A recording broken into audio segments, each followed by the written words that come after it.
Hans Christian Andersen, Conte d'Andersen. La petite fille et les allumettes. Comme il faisait froid, la neige tombait et la nuit n'était pas loin. C'était le dernier soir de l'année, la veille du jour de l'an. Au milieu de ce froid et de cette obscurité, une pauvre petite fille passa dans la rue, la tête et les pieds nus.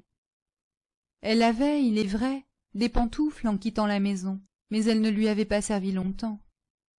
C'étaient de grandes pantoufles que sa mère avait déjà usées, si grandes que la petite les perdit en se pressant de traverser la rue entre deux voitures.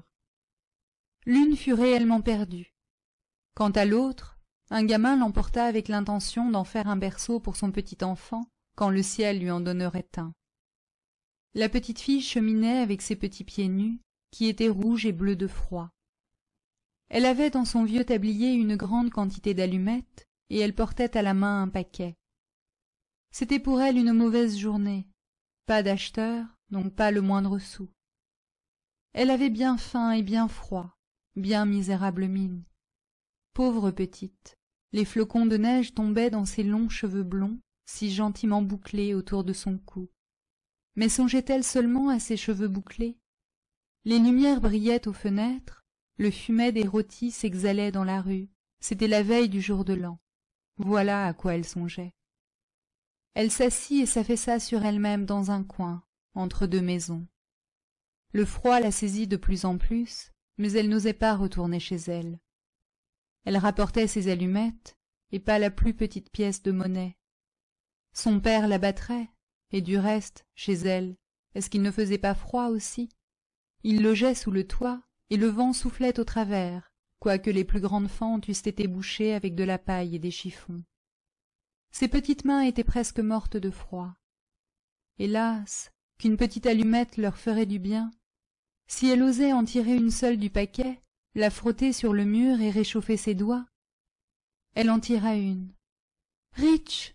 Comme elle éclata, comme elle brûla. C'était une flamme chaude et claire comme une petite chandelle quand elle la couvrit de sa main. Quelle lumière bizarre!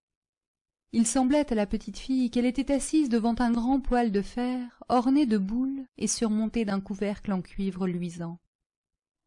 Le feu y brûlait si magnifique, il chauffait si bien. Mais qu'y a-t-il donc? La petite étendait déjà ses pieds pour les chauffer aussi, la flamme s'éteignit, le poêle disparut. Elle était assise, un petit bout de l'allumette brûlé à la main. Elle en frotta une seconde, qui brûla, qui brilla, et là où la lueur tomba sur le mur, il devint transparent comme une gaze. La petite pouvait voir jusque dans une chambre où la table était couverte d'une nappe blanche, éblouissante de fine porcelaine, et sur laquelle une oie rôtie, farcie de pruneaux et de pommes, fumait avec un parfum délicieux. Ô surprise! Ô bonheur! Tout à coup l'oie sauta de son plat et roula sur le plancher, la fourchette et le couteau dans le dos, jusqu'à la pauvre fille. L'allumette s'éteignit. Elle n'avait devant elle que le mur épais et froid. En voilà une troisième allumée. Aussitôt elle se vit assise sous un magnifique arbre de Noël. Il était plus riche et plus grand encore que celui qu'elle avait vu, à la Noël dernière, à travers la porte vitrée, chez le riche marchand. 1000 chandelles brûlaient sur les branches vertes, et des images de toutes les couleurs, comme celles qui ornent les fenêtres des magasins, semblaient lui sourire. La petite éleva les deux mains. L'allumette s'éteignit.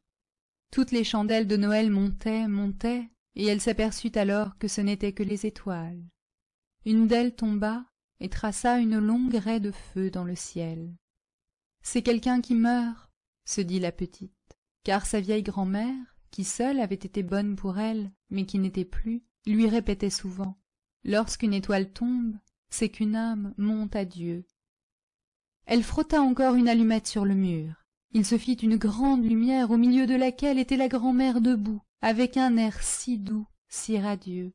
« Grand-mère !» s'écria la petite. « Emmène-moi. Lorsque l'allumette s'éteindra, je sais que tu n'y seras plus.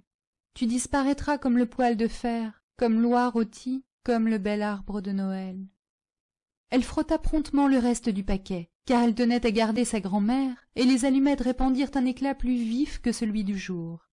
Jamais la grand-mère n'avait été si grande ni si belle. Elle prit la petite fille sur son bras, et toutes les deux s'envolèrent joyeuses au milieu de ce rayonnement, si haut qu'il n'y avait plus ni froid, ni faim, ni angoisse. Elles étaient chez Dieu. Mais dans le coin entre les deux maisons, était assise quand vint la froide matinée, la petite fille, les joues toutes rouges, le sourire sur la bouche, morte de froid, le dernier soir de l'année. Le jour de l'an se leva sur le petit cadavre assis là avec les allumettes, dont un paquet avait été presque tout brûlé. Elle a voulu se chauffer, dit quelqu'un. Tout le monde ignora les belles choses qu'elle avait vues, et au milieu de quelle splendeur elle était entrée avec sa vieille grand-mère dans la nouvelle année.